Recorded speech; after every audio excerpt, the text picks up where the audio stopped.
Hello, Culture Matters podcast. We are back with another 30 days of thoughts. 30 days of thought. Read to think, write to develop, listen to hear what is unsaid, speak to let go. This is a meditation, a process to become more clear on myself, yourself, oneself, better strategist, and in turn, a better, more quality driven executioner of action, a leader. Today, we're going to be talking about speak, page 65.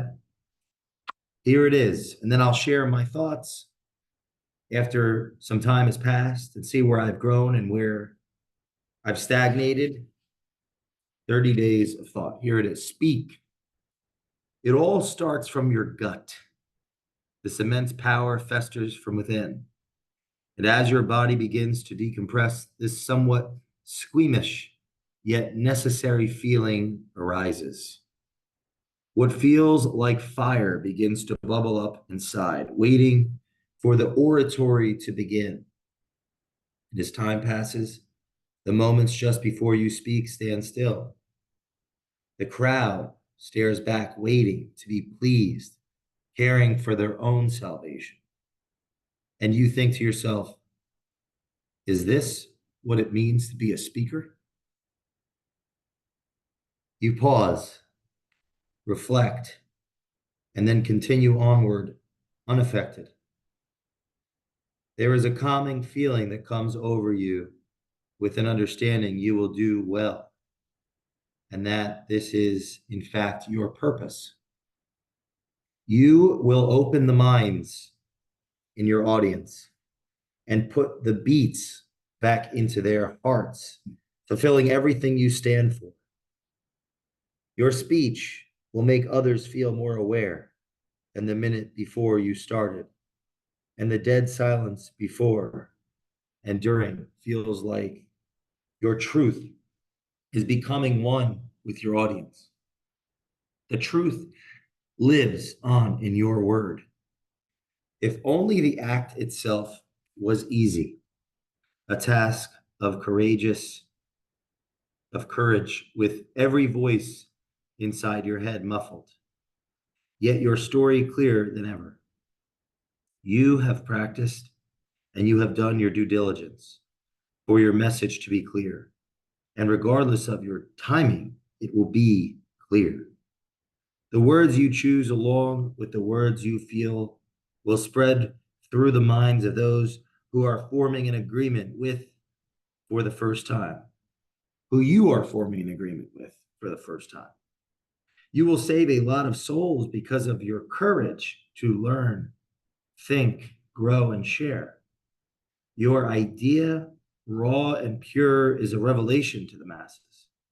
Your spark of power comes from within and gives you the personal power to share. Your audience becomes your creation. And in this truth, you have decided to voice your will to live forever. If God is creation and decision leads to creation, then your voice has brought you as close to God as we may ever be in our existence, and all due to your choice, the choice you chose to speak. That last sentence, you know, if God is creation, the decision leads to creation, then your voice has brought you as close to God as we may ever be in our existence. It's no wonder demagogues manifest themselves, because the speaker is as much the audience as the audience is the speaker. Like when think about like when there's this relationship between this audience and the speaker, just that excerpt alone, where I'm pouring into you, I'm simultaneously expressing me, my own unconscious narrative. We're connected. There's a stage that separates us. There's a height that separates us. There's an implicit potential understanding of an agreement of competence and confidence that separates us, but in a greater sense, we're unified. To be a speaker comes with great responsibility. To be a leader comes with great responsibility. I believe I've noticed that like when we meet our idols, we meet those that we've watched, that we've experienced in speech, in written word, something takes over us. It's like we're seeing a mirror of who we could be in the person. They're a conduit. That's why I think there's a necessity to hold people in power to values, to have accountability, because there's such a power in the speaker, in the leader, in the person that's been given permission by others to be, in a sense, they're conduit to their own salvation. You know, if God is creation, the decision leads to creation, then your voice has brought you as close to God. That could be looked at a couple different ways. The demagogue who manifests God-like neuroses, psychology, influences behavior of others beyond the individual sovereignty of the followers. Like people start acting in ways they otherwise wouldn't act, be influenced to do acts they otherwise wouldn't choose to do of their own. And we see this throughout history, and the power of oratory and the wars and the devastations that have come from it. At the same time, the speaker can be they can be close to God in the sense that they're representing the word, the potential of reinvention, of redemption, of whoever's listening's next level of awareness and value creation, construction of their culture. It's a I think when we're hearing someone speak, there's something about that medium that transcends all of us. It's like when we watch movies and television and plays, and they speak to us in ways that are ineffable. We can't comprehend. It's there's an interaction happening where we are transcended into a realm of our consciousness we otherwise wouldn't be able to get to without the help of the speaker. They're a conduit of potential. And that is a tremendous responsibility. It all starts in your gut. This immense power festers from within. As your body begins to decompress, this somewhat squeamish yet necessary feeling arises. What feels like fire begins to bubble up inside. You know, I think it was Noam Chomsky that said, people asked him, why do you speak so monotone? He doesn't want his, yeah, it was Noam Chomsky. He doesn't want his cult of personality to influence the content. There's something important to take away there. But there's different type, because there's content, there's knowledge, and then there's our ability as individuals to conceptualize and actualize that knowledge. There are different types of speakers. There are that serve different purposes. We may need to know Chomsky's content while simultaneously benefiting from Cicero's oratorical skills, the motivational speaker, the prophet, the individual that's a conduit for us to be broken and then opened up to potentially act out on the information that we get from the Noam Chomsky, from the content bucket. It isn't an either or. Now, at the same time, there is a great danger in the drama, in speaking, in the cult of personality that comes with speech. But in business, if we're going to look at a business context, business is a cult of personality. That is what creates it, and that's what maintains the spirit, so it doesn't become boring and meaningless and political and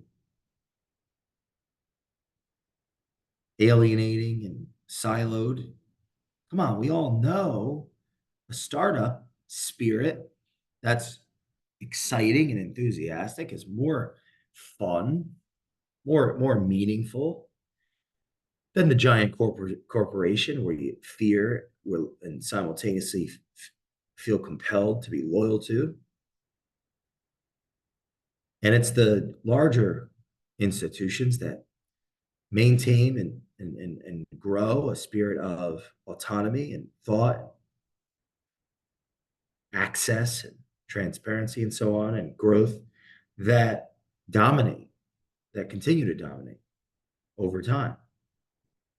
Speak is bringing into an awareness the power of speech, the responsibility that comes with speech, and the relationship between the speaker and the audience. The speaker and the audience, although they're separate, they're still one. It's a dance that you need both parties to dance. And although in one capacity, the speaker is elevated above the crowd, in a greater capacity, the speaker is below the crowd because something's driving the speaker to speak. It reminds me of, it was a Jung or Nietzsche, the tree that grows to heaven's roots go all the way down to hell.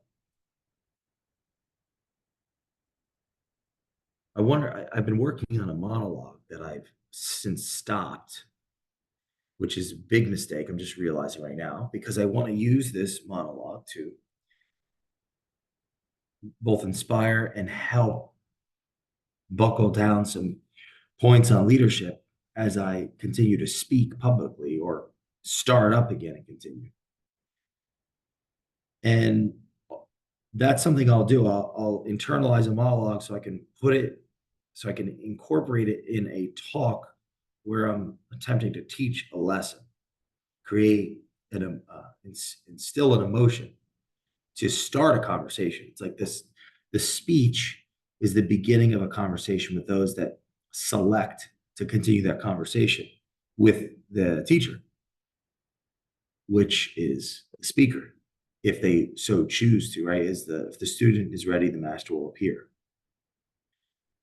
It's something that Alexander the Great actually said before his troops when they actually planned on cooing him, overtaking him, and going back home after an almost 10-year campaign. It might have been the last the last year of the campaign, the eighth or ninth year of being on the road, battle after battle after battle after battle. The men were tired. They had conquered the whole world. And there was a gulf that was separating Alexander and his original Macedonian troops because he started taking on other cultures. He was an interesting figure. I watched a recent interview between Lex Friedman and a historian on his concept of culture, and he wanted to have almost a meta culture, unifying. You're looking for unifying principles of all the cultures of the time. Was less rigid in his Macedonian upbringing, which makes sense psychologically based on his father, him being half Macedonian, half Albanian, I believe, modern day Albania, through his mother, and his father not fully accepting him as his full son. So it makes sense that if this were to be the case, he'd accept other cultures, and that created divisiveness among his men. And between that and some tyrannical transgressions, I think he did start to lose himself to power as he continued to speak and act and lead and, destroy, but also build the world. There was a coup against him, and then he brought his men together, and I think he said, well, a portion was a long speech, and it's on YouTube. It's pretty profound. But one of the components that I really like of it was a part. He says, no one can point to my profit, only what I hold in trust for you all. And what would I do with it anyway? I eat what you eat, I get no more rest than you. Many nights I'd stayed watch so that you could sleep sound. Who here among you would say that he works harder for me than I for him? Come on. If you've got scars, strip down, show them to me. I'll show you mine. My body's covered, the front at least. There's no place where it does not bear a wound. My body's covered in swords, arrows, stones, clubs, all for the sake of your lives, your glory, and your wealth. And it goes on. I just recognized I switched one of the sentences right there, and you may or may not have ever figured out because maybe you don't know the speech. And that was a consequence of not having practiced in a while. Because if you don't use it, you'll lose it. And so I've been working on this monologue for some time, and in the awareness right now, just had stopped. And there was a few more sentences that I had been working on.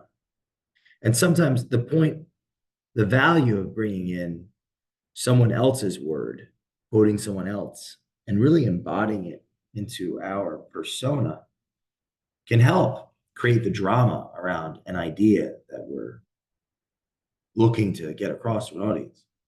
There's a lot of power in speech. So, what is speak? Here are my thoughts.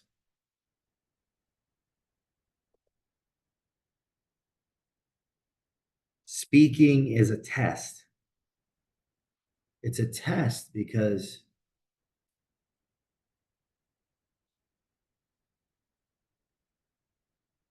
yeah, if I go in front of a group of people and share what it is that I think and what I've come to know, I'm going to get found out real quick that I'm not prepared. I don't know. I don't feel confident in what it is that I know. I mean, it's no surprise that speaking can be so scary for people. They say it's the biggest fear outside of death would be to speak before a crowd. It's a test because it will test the competence around a subject. Like, for example, if I was going to go out and say that only that monologue, damn, I don't know the damn thing.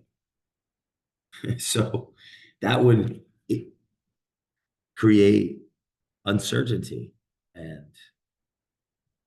insecurity and in turn anxiety and in turn fear. What could they think? What could happen?